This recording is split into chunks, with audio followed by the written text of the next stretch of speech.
আসসালামু আলাইকুম, অভিনন্দন এবং শুভেচ্ছা। একই জমিতে একাধিক ফসল চাষ করা হয়, এটা নিয়মিত ব্যাপার বা আমরা অনেকেই জানি। কিন্তু মজার ব্যাপার হচ্ছে উপরে লাউয়ের মাচা, নিচেই কলমির শাক চাষ করা হয়েছে।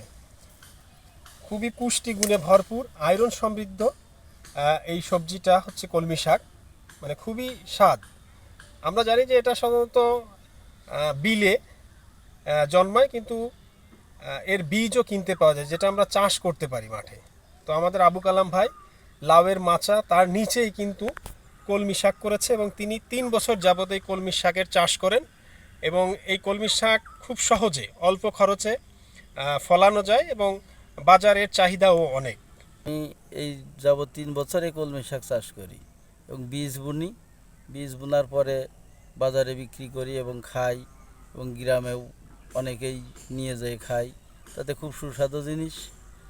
আর লাউয়ের টালের নিচেই গতবারও আমি শাক করিলাম, এবারও শাক করেছি। উপরে লাউ ঝলছে, এবার নিচেই কলমির শাক চাষ করি। এই 3 বছর ধরেই আমি এটা করছি। তা আল্লাহ পাকের রহমতে খুব ভালোই লাভ। এবং একটা 10 কাঠা ভুঁই থাকলে লাখের উপরে টাকা হয়। কলমি শাকে একবার রোপণ করলে 1 বছর থাকে, এইটা 1 বছর থাকে। কিভাবে সেটা? এই যে এইভাবে কাটবো, কাটিয়ে যে আবার সার মাটি দেবো, সার মাটি দিয়ে নিড়ে আবার সার দেবো, আবার হবে, আবার কাটবো, আবার সার দেবো। বেড করে যদি মনে করে যে আমার বাড়ির পাশে জায়গা আছে, আমি এটা বেড করে করব, সে করতেই পারে, সমস্যা নেই।